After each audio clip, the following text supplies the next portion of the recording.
দেখো, WPSI, KPSI বা excise SI, এখন আপাতত আমরা যে প্যাটার্ন চেঞ্জ হবে কিনা সেটা সিওরিটি নেই। প্যাটার্ন চেঞ্জ হলেও এটুকু জেনে রাখো যে প্রিলিমসে যেরকম সিলেবাস আছে সেই সিলেবাস অনুযায়ী তো হবেই গ্যারেন্টি, মানে ম্যাথ, জিকে, রিজনিং ওটা তো থাকবেই। হয়তো নাম্বার কম বেশি হতে পারে বা ইংলিশটাকে ঢোকানো হতে পারে ফিলিপসের ক্ষেত্রে, ইংলিশ গ্রামারটা, সেটা আমরা মেন্সের গ্রামারের জন্যও করি। তো সেটা আমাদের ভেবে দরকার নেই যে প্যাটার্নে চেঞ্জেস আসবে কিনা বা কি আসবে, ওইগুলো নিয়ে এত মাথা ব্যথা করে লাভ নেই। এখন আমাদের ম্যাথ, জিকে, রিজনিং এই সমস্ত জিনিস করতে হবে, সেই সঙ্গে হচ্ছে বাংলা, ইংরেজি ডেসক্রিপটিভ সেই লেখাগুলো অভ্যেস করতে হবে। তো এসআই এর ক্ষেত্রে যে জিকে থাকে সাধারণত 50টা জিকে থাকে, 2 নম্বর করে, ঠিক আছে, টোটাল হচ্ছে 100 মার্কস।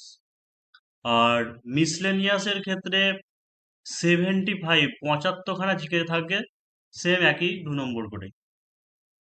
তো এতদিন হতো মিসলেনিয়াসের একটু অন্যরকম টাইপের থাকতো, যে চিরাচরিত যে ট্র্যাডিশনাল সাবজেক্ট গুলো থেকে সেইভাবে কোশ্চেন থাকতো না, কিন্তু এর আগের বছর কোশ্চেন ইজি ছিল এবং চিরাচরিত, মানে অন্যান্য পরীক্ষার যেমন জিকে হয়, মানে এসআই এর বা কনস্টেবল এরকম, সেরকম জিকেই ছিল প্রিলিমস এর ক্ষেত্রে। তো তাই হচ্ছে আসল কথা, জিকে যে ব্যাপারটা, কোথা থেকে কি শুরু করব এটা আমাদের অনেকের বুঝতে অসুবিধা হয়। তো আমি বলে দিচ্ছি যে কেমন করে আজকে শুধু জিকে পার্টটা নিয়ে আলোচনা করব, দিয়ে হচ্ছে আমরা একটা সাবজেক্ট ধরবো। তো জিকে পার্টের এটাই যে চ্যাপ্টার ওয়াইজ তোমাকে আগে একটা সিলেবাস করে দিতে হবে, সেই অনুযায়ী পড়তে হবে। অর্থাৎ ক্লাস একরকম বলতে পারো যে 7 থেকে, ঠিক আছে, 7 থেকে 10 পর্যন্ত যেরকম সিলেবাস আছে সেই সিলেবাসটাকে সাজিয়ে নিতে হবে। 7, 8, 9, 10-এর এতগুলো যে বায়োলজি, মানে জীবন বিজ্ঞান বা ভৌত বিজ্ঞান, ইতিহাস, ভূগোল প্রচুর পড়া হবে, কিন্তু ওটাকে আমাদের একটা কম্প্যাক্ট একটা সিলেবাস বানিয়ে নিতে হবে এবং হচ্ছে স্মার্ট স্টাডি করতে হবে। তা বিশেষ করে মেনলি এসআইটা বলে দিই যে এসআই যে 200 মার্কস প্রিলিমস থাকে, সেরকমই যদি চ্যাপ্টার হয়, 90 মিনিট সময় দেওয়া থাকে, জিকেতে যেখানে 50টা প্রশ্ন থাকবে, 100 নম্বর, ম্যাথ হচ্ছে 25টা প্রশ্ন 50 নম্বর, রিজনিং হচ্ছে 25টা প্রশ্ন 50 নম্বর, মোট টার্গেট যেটা সেটা হচ্ছে 140 আমাকে রাখতে হবে। সেই মিসলেনিয়াসে হোক বা হচ্ছে এসআই এর হোক, কারণ এর আগেবার মিসলেনিয়াসে 145.5 কাট অফ ছিল। এসআই এর ক্ষেত্রেও দেখেছি 150.5 মনে হয়। কিন্তু এসআই এর যা হোক, ওটা খুবই ইজি কোশ্চেন হয়ে গেছিল, কনস্টেবলের থেকে অনেক মান সহজ হয়েছিল। তো আমাদের ওরকম নয় যে এর আগে বা এত কাট অফ হয়েছিল বলে এবার 160-70 চলে যাবে, তাহলে এই রকম চিন্তাধারা রাখলে হবে না।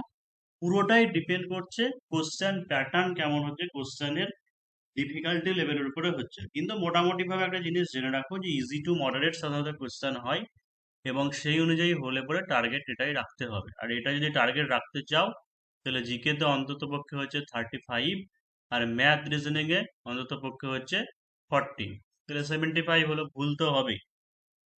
তেমনি একইভাবে মিসলেনিয়াসের জন্য তোমাকে কি করতে হবে, জিকের ধরো যদি একটু কঠিন দিয়ে দেয় তাহলে কিছু করার নেই। তো মিসলেনিয়াসের জন্য অন্তত পক্ষে তোমাকে 50 নম্বর, মানে 75-এর মধ্যে 50টাও দিকে করলে, আর এইদিকে ম্যাথ, জিকে, রিজনিং এ হচ্ছে 20+ তোমাকে করতে হবে, 20+ তোমাকে করতে হবে। এই হচ্ছে আমাদের টার্গেট রাখতে হবে। অনেকেই 23-24টা পর্যন্ত করে দিতে পারে। এটা জিকের ব্যাপার গেল। মেন্সের যে পেপার 1 বা পেপার 2 যেগুলো থাকে, মানে বাংলা ইংরেজি, ওইগুলো আজকে আলোচনা করছি না, শুধু এইটুকু বলবো যে এখন মেন্স অতটাও খুব একটা প্রেসার না দিলেও প্রতিদিন, মানে এইটুকু জেনে রাখো যে প্রতিদিন হয়তো আজকে একটা বাংলা রিপোর্ট বা ইংরেজি রিপোর্ট লেখা প্র্যাকটিস করলে, কালকে একটা প্রেসি রাইটিং লেখা প্র্যাকটিস করলে, তারপরে একটা ট্রান্সলেশন করলে, এরকম ধরে রাখো রিপোর্ট, প্রেসি বা ট্রান্সলেশন যাই হোক, প্রত্যেকটা তুমি 40 খানা করে যদি করে দিতে পারো, মানে রিপোর্ট মোটামুটি 30-35টা করলেও হবে, 30টার মধ্যে করলেও হবে। প্রেসি তুমি 40 থেকে 50 খানা করো, ট্রান্সলেশন এরকম 50-60 খানা যখনই করবে, দেখবে একটা জিনিস আইডিয়া চলে আসছে তোমার মধ্যে। মানে প্রেসি 40-50টা, মানে এটা টাইপ থাকে, তো ধরো এটা এরকম টাইপের, এটা এরকম টাইপের, তো এরকম টাইপের যখন একটা করবে তখন কি হবে, একটা আইডিয়া চলে আসবে তোমার মধ্যে যে হ্যাঁ এইভাবে তোমাকে করতে হবে বা এইভাবে আছে। কারণ প্রেসি 40 থেকে 50 খানা সেট করা মানে, প্র্যাকটিস সেট করা মানে, বাকি আর যে প্যারাগ্রাফ দেবে দেখবে কোনোটার সঙ্গে না কোনোটা মিল খুঁজে পাবে। ট্রান্সলেশন এরকম করতে করতে একটা আইডিয়া চলে আসবে, সেন্টেন্স স্ট্রাকচার বা নতুন ওয়ার্ড, সেই সঙ্গে হচ্ছে গ্রামারের সেন্টেন্স স্ট্রাকচার বা যে জিনিসগুলো বেসিক সেইগুলো শিখতে হবে। তো এমনি বাংলা ইংরেজি দুটোর ক্ষেত্রে ওটা বললাম, বা এই সমস্ত সিলেবাস যেদিনকে যেমন হবে সেরকম আমি আর একবার আলোচনা করে দেবো, চিন্তা নেই। ঠিক আছে, প্রতিবেদন বা এগুলো আলোচনা করবো, আজকে জিকে মেনলি যে জিকেটা সেটাই। এবার এখানে আর একটা জিনিস বলে দিই যে মেনের যে সিলেবাসের ব্যাপারটা জিকে, যে জিকে সিলেবাস হচ্ছে প্রিলি মেন হচ্ছে কম্বাইন্ড একসঙ্গে করানো হবে। তার কারণ মাঝে একবার 2 মার্কসে দিচ্ছে, মাঝে 1 নম্বরে দিয়েছিল, 2.5 নম্বরে টিকা দিচ্ছে, এবার আবার 10 নম্বরে 3খানা কোশ্চেন দিয়ে দিয়েছিল এসআইয়ের ক্ষেত্রে। তো এটা হচ্ছে বোঝা যাচ্ছে না ঠিকঠাক কখন কি করবে না করবে, তাই আমাকে সব রকমের প্রস্তুতি রাখতে হবে। এবং চ্যাপ্টার ওয়াইজ এখানে সমস্ত সিলেবাস আলোচনা করা আছে, যেমন হচ্ছে ইতিহাসে সম্ভাব্য প্রশ্ন মোটামুটি প্রিলিমসের ক্ষেত্রে 7 থেকে 8খানা থাকে, কখনো কখনো বেশিও থাকতে পারে। তবে ইদানিং এখন যেটা এনসিয়েন্ট হিস্ট্রি পুরো সেই জায়গা থেকে খুব কম দিচ্ছে, কিন্তু বলা যায় না কখন কি করবে। তাও মেনলি ইতিহাসকে যদি একটু শর্ট করতে চাও তাহলে ইন্ডিয়ান ফ্রিডম স্ট্রাগলটাকে ভালো করে বেশি পড়তে হবে, যদি ইতিহাসকে বেশি না পড়তে চাও। আর এনসিয়েন্ট বা মেডিয়েভাল থেকে আমি যতটুকু যেটুকু পড়িয়েছি বা পড়াবো সেই তার মধ্যে করলেই হবে। এখানে দেওয়া আছে ভূগোল, সেম একইভাবে মোটামুটি প্রশ্ন 7 থেকে 10খানা আছে, ভূগোলের সিলেবাসগুলো দেওয়া আছে এরকম ভাবে, প্রত্যেকটা সাবজেক্টেরই দেওয়া আছে। ঠিক আছে, আজকে যেটা পড়াবো সেটা হচ্ছে বায়োলজি, মানে হচ্ছে জীববিদ্যা। সেই তার আগে তো আমি এটা বলে দিচ্ছি যে জীবন বিজ্ঞান অর্থাৎ একটা ফিজিক্যাল সায়েন্স, ফিজিক্স কেমিস্ট্রি থেকে যতটা প্রশ্ন আসে বায়োলজি থেকে ততগুলোই প্রশ্ন আসে। তো বায়োলজির দেখো জীববিদ্যার তুলনামূলক একটু চাপ কম, মানে অতটা বুঝতে হয় না, একটু মুখস্থ পড়ে নিলেই হয়। তাই জীববিদ্যা থেকে মানে বেশ ভালোই কোশ্চেন আছে বলতে পারি। ফিজিক্স কেমিস্ট্রি থেকে তাও অতটা বেশি প্রশ্ন দেওয়া হয় না, সায়েন্স এটা পিওর সায়েন্সের সাবজেক্ট। কিন্তু বায়োলজি, জীবন বিজ্ঞান যেহেতু আমাদের জীবনের সঙ্গে ওতপ্রোতভাবে জড়িয়ে আছে, তাই এখান থেকে বেশ ভালো কোশ্চেনই থাকে। তো আমরা পড়বো কিভাবে, মানে প্রিপারেশনটা করবো কি করে? আমি তো চ্যাপ্টার ওয়াইজ করাবো। ধরো জীবন বিজ্ঞান যেটা আমি ধরছি আজকে, লাইফ সায়েন্স, তোমাকে একটা নোটবুক বানাতে হবে। ঠিক আছে, সেই নোটবুক বানিয়ে একটা জিকের জন্য নোটবুক বানালে সাবজেক্ট ওয়াইজ চ্যাপ্টার ওয়াইজ আমি যেমন যেমন পড়াবো এই নোটগুলো সেখানে তুলে নেবে। পড়তে পড়তে যদি কোনো কিছু মিসিং থাকে, কোনো নোটস আমি পড়তে পড়তে বলে দেবো যে, হ্যাঁ যে এই জায়গাটা মিসিং আছে, এটা তুমি করে নিতে পারো। বা তোমার কাছে যে বই আছে, নিতিন সিংহানিয়ার ম্যানুয়াল হতে পারে, লুসেন্ট হতে পারে, বা হচ্ছে ক্র্যাক ডব্লিউবিসিএস হতে পারে, তপতি পাবলিকেশন, যার কাছে যেটাই যে বই থাকুক না কেন, যেমনই একটা হোক, বাজারের একটা বই কিনবে, সেখানে যেন দেখবে যে কম্প্যাক্ট, শুধু ওয়ান লাইনার না, মানে একটু ডিটেলস আকারে আলোচনা করা আছে, বলা আছে, সেরকম যে কোনো একটা বই তুলে নেবে। সেই বইটা নিয়ে তারপরে ওটাও বসবে, আমার নোটসটা নিয়েও বসবে, দিয়ে নোট বানাতে বানাতে পরপর যাবে। যে আমি যেমন যেমন লিখে দিলাম, সেই তার মাঝে যদি দেখো যে না এক্সট্রা এইটাও পয়েন্ট আছে, সেটা মিসিং গেছে, সেটা পড়ে নিতে পারো, বা না পড়লে হবে তুমি বই থেকেও একবার পড়ো। এইভাবে তোমাকে পুরো চ্যাপ্টার ওয়াইজ তোমাকে সাবজেক্টগুলোকে কমপ্লিট করতে হবে আগে। ঠিক আছে, এবং সাবজেক্ট ধরো একটা কমপ্লিট হয়ে গেল, এখন তো বিভিন্ন সোর্স আছে, নেট ফেটের সোর্স আছে, এআই, চ্যাট জিপিটি, যে কোনো মানে প্রচুর রিসোর্স আছে তোমার কাছে। কিন্তু প্রচুর রিসোর্স আছে মানেই কিন্তু যে এলোপাথারি ভাবে একবার এটা একবার ওটা পড়লে হবে না। সেটা হচ্ছে আমি যেমন যেমন যেরকম পরপর যে অর্ডারে পড়াবো, সেই অর্ডারে নোটসটা তৈরি করে তারপরে প্র্যাকটিস সেট করো। হয়তো হাতের কাছে বা বই খুঁজে তুমি প্র্যাকটিস সেট পাচ্ছ না, তুমি নেট থেকে প্র্যাকটিস সেট পাবে। সেখানে বলে দাও যে আমাকে ডাইরেক্ট গুগলে এতেই লিখো, এআই লিখো, বা যে কোনো জায়গাতেই লিখো যে আমাকে এই চ্যাপ্টারের উপরে এমসিকিউ দিতে। সেটা কিন্তু কখন করবে, যে চ্যাপ্টারটা পড়া হয়ে যাবে তারপরে তুমি করবে, বা আমিও প্র্যাকটিস সেট করাবো, অসুবিধা নেই। তো এইভাবে পরপর তোমাকে শেষ করতে হবে। একদিকে হচ্ছে চ্যাপ্টার ওয়াইজ পরপর পড়া, তারপরে হচ্ছে কোশ্চেন প্র্যাকটিস করা, আবার ফের রিভিশন করা, আবার প্র্যাকটিস করা। এই কন্টিনিউয়াস প্রসেস বারবার চলবে। মানে এমন নয় যে পুরো তুমি চ্যাপ্টার ওয়াইজ পুরো বইটা কমপ্লিট করে নিলে তারপরেই সমস্ত কোশ্চেন করতে পারবে, তা হবে না। তার কারণ কি, কোশ্চেন গুলো এরকম ভাবে, অপশন গুলো এমন ভাবে দেওয়া থাকে, দেখবে একটা কনফিউশনের জায়গা সৃষ্টি হচ্ছে। শুধু যে প্যাটার্নটা বললাম এটা শুধু জিকের জন্য বলে নয়, এইভাবে তোমাকে জিকেও শুরু করতে হবে, ম্যাথও শুরু করতে হবে, রিজনিং, বাংলা, ইংরেজি সবগুলো। তাই মেনলি 4খানা খাতা বানাতে হবে একটা জিকের জন্য। জিকে খাতাটা একটু মোটা করতে পারো, মানে 3টে 4টে দিস্তা খাতা মিলে একটা খাতা বানিয়ে দিলে যেন পুরোটা ওখানে যেন থেকে যায়। অনেকে আছে মোবাইলের উপরে ডিপেন্ডেন্ট হও, মোবাইল থেকে পড়াশোনা করো, দিয়ে কিছুদিন পরে বলবে ডাউনলোড হচ্ছে না, এটা আবার আমাকে রিসেন্ড করুন। তো সেই জন্য আমরা টেকনোলজি ব্যবহার করছি বটে, কিন্তু পেন পেপার মোডের মতো বড় কিছু হয় না, এটুকু জেনে রাখবে। যতক্ষণ না তুমি পেন পেপার মোডের সঙ্গে কম্বিনেশন করে পড়ছো, মানে লিখে লিখে পড়ছো, ততক্ষণ তোমার পড়া ঠিকঠাক হবে না। ফোনে দেখবে, দেখাই হবে, কিন্তু দেখবে কোশ্চেন করতে গিয়ে ভুলে যাচ্ছো, মানে আনসার করতে পারছো না। তাই একটা হচ্ছে জিকের একটা নোটবুক, একটা হচ্ছে ম্যাথের, এটা যে রিজনিং এর অল্প ছোট করলেও হবে, ছোট খাতা করলেও হবে। আর বেঙ্গলি ইংলিশ চাইলে একটাতেও করতে পারো, তার কারণ বেশিরভাগ জিনিস আমি বেঙ্গলি ইংলিশ বাইলিঙ্গুয়াল প্রসেসে করাই। বা হয়তো বেঙ্গলি ইংলিশের ডেসক্রিপটিভ পার্ট যেটা মানে রিপোর্ট প্রেসি ট্রান্সলেশন সেটা একটাই করতে পারো, আর হচ্ছে গ্রামার যেটা গ্রামারের জন্য বা ইংলিশ এই বাংলা ব্যাকরণের জন্য, ইংলিশ গ্রামারের জন্য আলাদা করতে পারো। তাহলে 1 2 3 4 5 খাতা তোমাকে খাতা করতে হয়েছে, তার মধ্যে জিকেটাকে একটু বেশি করবে। ঠিক আছে, জিকে ম্যাথ রিজনিং এইভাবে 5টা খাতা করবে, এবং যেমন যেটা পরপর হবে সেই অনুযায়ী পরপর তোমাকে প্র্যাকটিস করতে হবে। যাদের ক্ষেত্রে সিলেবাস কমপ্লিট আছে, অনেকের ক্ষেত্রে এরকম আছে যে অনেকদিন থেকে প্রিপারেশন নিচ্ছে, সিলেবাস কমপ্লিট আছে, ঠিক আছে, তাদের ক্ষেত্রে সে তোমার নিজের মতো প্র্যাকটিস করতে পারো, মক টেস্ট দিতে পারো, কিন্তু তবুও আমি একবার বলবো যে আমি যেমন যেমন পরপর করাচ্ছি সেই মতো করো। ঠিক আছে, টার্গেট রাখবো 5 থেকে 6 মাসের মধ্যে সিলেবাস মানে পুরোটা একবার কমপ্লিট করে দেওয়ার। কিন্তু যারা প্রথম করছো, আমি 5 থেকে 6 মাসের মধ্যে সিলেবাস কমপ্লিট করব, কিন্তু তোমার দেখবে পড়া মুখস্থ হবে না। মানে একদম যারা প্রথম করছো, পড়া হবে হবে, তাও দেখবে পরীক্ষার হলে পড়তে পারছে না সমস্ত কোশ্চেন, এই জিনিসটা হবে। এটা বারবার হচ্ছে অনুশীলন প্র্যাকটিসের উপরে নির্ভর করছে। তো যেমন দেখো যে আমি সিলেবাসটা কিভাবে বানাবে, যেমন হচ্ছে জীবন বিজ্ঞান যদি শুরু করি, তাহলে জীবন বিজ্ঞানের হচ্ছে জীববিদ্যার বিভিন্ন শাখা, অর্থাৎ আমাদের বায়োলজিকে কতগুলো ভাগে ভাগ করা হয়েছে। মানে যেমন আছে অণুজীব বিদ্যা, অনাক্রম বিদ্যা, বায়োলজি, জুলজি, বোটানি, ফিজিওলজি, এরকম ভাবে দেওয়া আছে সেইগুলো। সেকেন্ড যেটা চ্যাপ্টার সেটা হচ্ছে ট্যাক্সোনমি।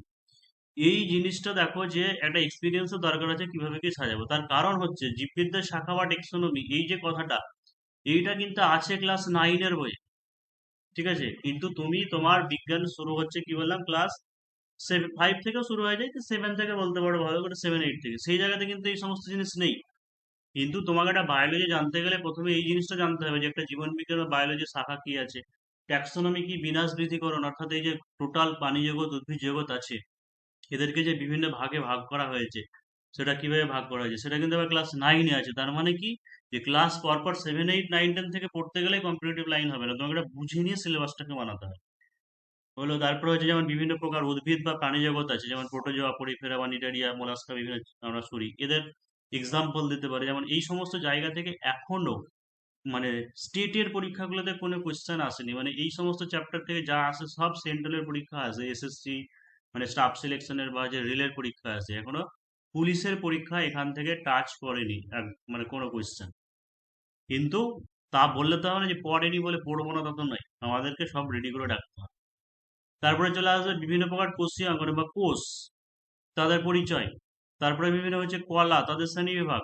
তারপরে চলে আসে বিভিন্ন প্রকার অঙ্গতন্ত্র যেগুলো রয়েছে, মানে কলা যেমন রক্ত, হৃৎপিণ্ড, ফুসফুস, মস্তিষ্ক, কান, হরমোন, স্নায়ুতন্ত্র। তারপরে যে পুষ্টি, পাচনতন্ত্র, উদ্ভিদ ও প্রাণীর বিভিন্ন রেচন বা রেচনাঙ্গের নাম, কোষ বিভাজন, জনন, বংশগতি, অভিযোজন, অভিব্যক্তি। আর একটা ওটাকে স্ট্যাটিকের মধ্যে ফেলে দিতে পারো বা বায়োলজির মধ্যেও রাখতে পারো, সেটা হচ্ছে বিভিন্ন প্রকার যে রোগ থাকে। মানে এটা একটা কমন কোশ্চেন বা দেখবে প্রত্যেকটা পরীক্ষায় থাকেই। সেটা হচ্ছে এটা কি ঘটিত রোগ, মানে ভাইরাস ঘটিত নাকি ব্যাকটেরিয়া ঘটিত, বিভিন্ন রোগ জীবাণু, তাদের হচ্ছে টিকাকরণ, রোগ জীবাণু এবং হচ্ছে তাদের টিকাকরণ, এই জায়গাটা থেকে একটা প্রশ্ন মানে আসে, এটাকে বায়োলজি পার্টের মধ্যেও ফেলে দিতে পারো, এমনি স্ট্যাটিক হিসাবে ওটাকে ফেলে দিতে পারো। তো চলো তাহলে এটাই আমরা আজকে শুরু করে দিই বায়োলজির যে।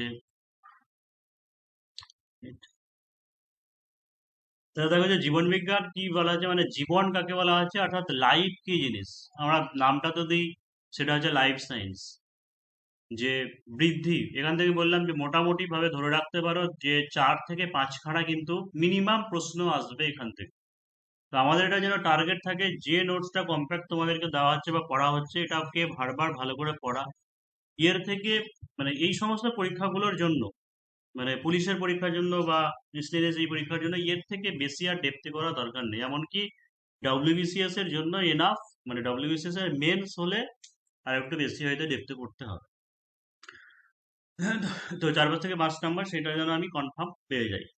তো লাইফ কাকে বলা হয়, যে বৃদ্ধি মানে যাদের হচ্ছে গ্রোথ আছে, বা হচ্ছে রিপ্রোডাকশন, প্রজনন করতে পারে, বা যে পরিব্যক্তি দেখা যায় বা বিবর্তন দেখা যায় ইত্যাদি বৈশিষ্ট্য প্রকাশ করে। ঠিক আছে, প্রকাশকারী, এটা প্রকাশকারী হবে, প্রকাশকারী প্রোটোপ্লাজমীয় বস্তুকে জীবন বলা হয়। অর্থাৎ যার মধ্যে কি থাকছে, বৃদ্ধি থাকছে, প্রজনন করতে পারছে, পরিব্যক্তি দেখা যায় এবং হচ্ছে বিবর্তন থাকে। ঠিক আছে, পরিব্যক্তি মানে মিউটেশন যেটা হয়, বা হচ্ছে বিবর্তন, যে আগে যেমন বন মানুষের মধ্যে ছিল, মানুষ আস্তে আস্তে আধুনিক মানুষ হচ্ছে, ঘোড়াদের যেমন আগে ছিল এখন তার ইয়েগুলো খুঁড়ে পরিণত হয়েছে। অর্থাৎ এই জিনিসগুলো দেখা যায়। সেই রকম প্রোটোপ্লাজমীয় বস্তুকে লাইফ বা হচ্ছে জীবন বলা হয়। জীবদের বিভিন্ন শাখা কি, এক নম্বর হচ্ছে উদ্ভিদ বিজ্ঞান, যেটাকে আমরা কি বলি, বোটানি বলি, মানে যেখানে যে শাখায় উদ্ভিদ নিয়ে আলোচনা করা হয়। তারপরে যে প্রাণী, প্রাণ নিয়ে যেখানে আবিষ্কার করা হয় প্রাণী, সেটা কি বলা হয় কি, জুলজি। নেক্সট হচ্ছে কি জীবন বিজ্ঞান বা হচ্ছে মাইক্রোবায়োলজি, মানে যেগুলো বা অণুজীব বিদ্যা, মানে যাদেরকে অণুবীক্ষণ যন্ত্রের সাহায্যে দেখা হয়, সেগুলোকে বলা হচ্ছে কি জীবাণু বিজ্ঞান বা হচ্ছে কি মাইক্রোবায়োলজি। এছাড়া আরো অন্যান্য বিভিন্ন শাখা আছে, এই কটা মেন বলতে পারো। জুলজি, একটা ফিজিওলজি আছে শারীরবিদ্যা। এছাড়া অন্যান্য শাখাগুলি হচ্ছে যেমন কি অনাক্রম বিদ্যা বা কি বলা হয় ইমিউনোলজি। অনাক্রম বিদ্যা মানে ওইটাই, যে বিভিন্ন রোগ জীবাণু বা তাদের যে টিকাকরণ, সেই জিনিসটা। বংশগতি বিদ্যা, বংশগতি বিদ্যা বা সেই সঙ্গে ডিএনএ কথাটাও লেখা থাকতে পারে। ঠিক আছে, ডিএনএ, ডিঅক্সি এবং নিউক্লিক অ্যাসিডের ডিএনএ, সেটা লেখা থাকতে পারে বংশবিদ্যা। সেটাকে কি বলা যায়, হেরিডিটি। আর কলাবিদ্যা, যে কলাবিদ্যা সেটাকে বলা যায় হিস্টোলজি। ভ্রূণ বিদ্যা সেটাকে বলা যায় কি এমব্রায়োলজি। বায়োলজি বা জুলজির জনক কে, অ্যারিস্টটল। বোটানির জনক হচ্ছে থিওফ্রাস্টাস। এইগুলো স্ট্যাটিক সায়েন্স, স্ট্যাটিক জিকে মানে সায়েন্স স্ট্যাটিক জিকের মধ্যেও পড়ে গেল, সেখানে ওগুলো থাকে, কোশ্চেন আছে। হিপোক্রেট কে বলা হয় ওষুধের জনক। হ্যানিম্যান হচ্ছে হোমিওপ্যাথির জনক। ক্যারোলাস লিনিয়াসকে বলা হয়, এটা একটা ইম্পর্টেন্ট পরে পরীক্ষায়, ক্যারোলাস লিনিয়াসকে বলা হয় ট্যাক্সোনমি বা বাংলায় হচ্ছে কি বিন্যাস বিধির জনক। বিজ্ঞানী হুইটকার জীবদেহের জীবদেহকে 5টি ভাগে ভাগ করেছে। অর্থাৎ জীবদেহ মানে যারা জীব, মানে তাদেরকে কি টোটাল কি করেছে, যে 5টা ভাগে ভাগ করেছে। যেমন 1 নম্বর কি, যে মনেরো, এরা হচ্ছে এককোষী এবং হচ্ছে কি প্রোক্যারিওটিক কোষযুক্ত। প্রোক্যারিওটিক কোষ মানে কি আদি কোষ। আদি কোষ মানে হচ্ছে যাদের দেহে নিউক্লিয়াস হচ্ছে অসম্পূর্ণ। ঠিক আছে, যাদের দেহে নিউক্লিয়াস অসম্পূর্ণ থাকে, অর্থাৎ সমস্ত কোষীয় অঙ্গাণু, যেগুলো সমস্ত কোষীয় অঙ্গাণুগুলো থাকবে না, বা নিউক্লিয়াস কি হবে, অসম্পূর্ণ থাকবে, সেগুলোকে বলা যায় প্রোক্যারিওটিক। অর্থাৎ অনুন্নত শ্রেণীর, মানে এককোষী যে সমস্ত প্রাণী, যেমন হচ্ছে ব্যাকটেরিয়া, তারপরে হচ্ছে মাইক্রোপ্লাজমা, নীলাভ সবুজ শৈবাল। ঠিক আছে, এগুলোকে বলা হচ্ছে মনোরো গোষ্ঠী। তারপর হচ্ছে কি প্রোটিস্টা গোষ্ঠী, অর্থাৎ প্রোটিস্টা মানে কি, যে এককোষী, এরা হচ্ছে ইউনিসেলুলার। ইংলিশে কি বলা হয়, এককোষী মানে হচ্ছে ইউনিসেলুলার। মানে ব্যাকটেরিয়াটা একটা মাত্র কোষ নিয়েই গঠিত, ব্যাকটেরিয়া, মাইক্রোপ্লাজমা, নীলাভ সবুজ শৈবাল। প্রোটিস্টা হচ্ছে কি, যে ইউগ্লিনা, অ্যামিবা, প্যারামিসিয়াম। ঠিক আছে, এরা হচ্ছে কি এককোষী, মানে একটা মাত্র কোষ নিয়ে। অনেক সময় কোশ্চেন এরকম কি ডাইরেক্ট তোমাকে এরকম দিয়ে দিতে পারে, যে হয়তো বলো তোমাকে ব্যাকটেরিয়া নিচের কোন জীবের গোষ্ঠীর মধ্যে পড়ছে, অপশন থাকবে মনেরো, প্রোটিস্টা, ফাঙ্গি, অ্যালগি, এইভাবে থাকবে, তার মানে কি মনেরোর মধ্যে পড়ছে। আবার একটা জিনিস কি করবে, নিচের কোনটি এককোষী বা বহুকোষী এরকম দিতে পারে। তার মানে এতক্ষণ যা পড়ছি আমরা, ব্যাকটেরিয়া, মাইক্রো প্লাজমা, নীলাভ সবুজ শৈবাল, ইউগ্লিনা, অ্যামিবা, প্যারামিসিয়াম, এগুলো কি সব ইউনিসেলুলার, মানে হচ্ছে একটা মাত্র কোষ নিয়ে গঠিত। এবার হচ্ছে ফাঙ্গি কি, যে এককোষী বা হচ্ছে বহুকোষী ইউক্যারিওটিক কোষযুক্ত। ঠিক আছে, ইউক্যারিওটিক কোষযুক্ত অর্থাৎ আদর্শ কোষ, মানে যেখানে সমস্ত নিউক্লিয়াস সম্পূর্ণ থাকে এবং সমস্ত কোষীয় অঙ্গাণুগুলো থাকে। তারপর কি, যে প্ল্যান্টি, প্ল্যান্ট মানে আছে কি উদ্ভিদ থেকে, মানে সাধারণত উদ্ভিদ জগৎ বলতে পারো। ঠিক আছে, প্ল্যান্টি, যে এরা হচ্ছে বহুকোষী এবং এরা হচ্ছে কি ইউক্যারিওটিক কোষযুক্ত। আর একটা হচ্ছে কি অ্যানিমেলিয়া, মানে হচ্ছে সমস্ত প্রাণীরা, যে প্রাণীরা হচ্ছে বহুকোষী, এরা হচ্ছে ইউক্যারিওটিক কোষযুক্ত, যেমন হচ্ছে পরিফেরা, অঙ্গুরিমাল, সন্ধিপদ, এদেরকে বলা হচ্ছে। অর্থাৎ এখানে ছবিটা দেখলে একটু মনে থাকবে, যে মনেরো গোষ্ঠী মানে দেখো, যে ভাইরাস, মানে ব্যাকটেরিয়া, নীলাভ সবুজ শৈবাল যেগুলো, সেগুলো ইউনি সেলুলার থাকে। তারপর হচ্ছে প্রোটিস্টা, অ্যামিবা, প্যারামিসিয়াম, এইগুলো ফাঙ্গি। তারপর হচ্ছে এগুলো হচ্ছে প্ল্যান্টি, মানে যে উদ্ভিদ জগৎ। তারপর হচ্ছে অ্যানিমেলিয়া, মানে যেগুলো সমস্ত প্রাণী জগৎ আছে সেগুলোকে বলা হচ্ছে। অর্থাৎ এইটা টোটাল জীবজগৎ, উদ্ভিদ প্রাণী সমস্ত জীবজগৎকে ভাগ করা হয়েছে এই 5টা ভাগে: মনেরো, প্রোটিস্টা, ফাঙ্গি, প্ল্যান্টি, আর হচ্ছে অ্যানিমেলিয়া। এবার নেক্সট চলে আসে উদ্ভিদ জগৎ। এইখান থেকে প্রশ্ন ছিল এর আগে কেপিএসএ, উদাহরণ উদাহরণ দিয়ে তোমার ছিল, মানে এক্সাম্পল দিয়ে। তো কি হয়েছে যে উদ্ভিদ জগৎকে, টোটাল উদ্ভিদ জগৎকে কটা ভাগে ভাগ করা হয়েছে? 5টা ভাগে ভাগ করা হয়েছে। যেমন হচ্ছে কি অ্যালগি বা হচ্ছে শৈবাল, যেমন হচ্ছে কি ক্লামাইডোমোনাস, পাইরোগাইরা। এদের বৈশিষ্ট্য কি? এরা হচ্ছে ফুল ফল, সাধারণত এক্সাম্পল গুলো পড়লেই হবে, তাও একটু জেনে রাখো যে ফুল ফল বীজ হয় না। অ্যালগি বা শৈবাল যারা, তাদের না ফুল হয় না ফল বীজ কিছু উৎপন্ন হয় না। এবং দেহ দুরকম হতে পারে, হয় এককোষী হতে পারে বা হচ্ছে বহুকোষীয় সূত্রাকার হতে পারে, মানে সরু সরু সুতোর মতো এরকম থাকে। ছবিটা আমি পরে দেখিয়ে দিচ্ছি।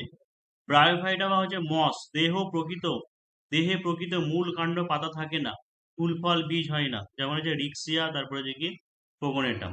এদের কি প্রকৃত মূল কাণ্ড পাতা কিছু বোঝা যায় না।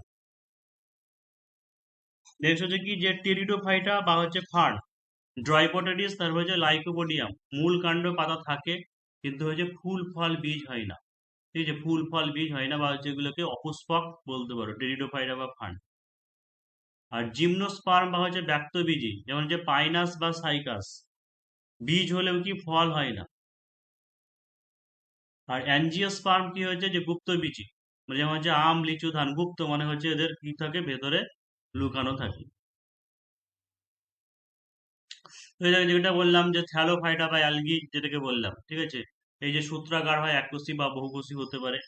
তারপর যে ব্রায়োফাইটা, এদের কি প্রকৃত মূল কাণ্ড পাতা থাকে না বললাম, মানে কিছুই বোঝা যাচ্ছে না প্রকৃত মূল কাণ্ড পাতা। তারপর হচ্ছে টেরিডোফাইটা, এটা হচ্ছে জিমনোস্পার্ম। তারপর হচ্ছে কি যে অ্যাঞ্জিওস্পার্ম।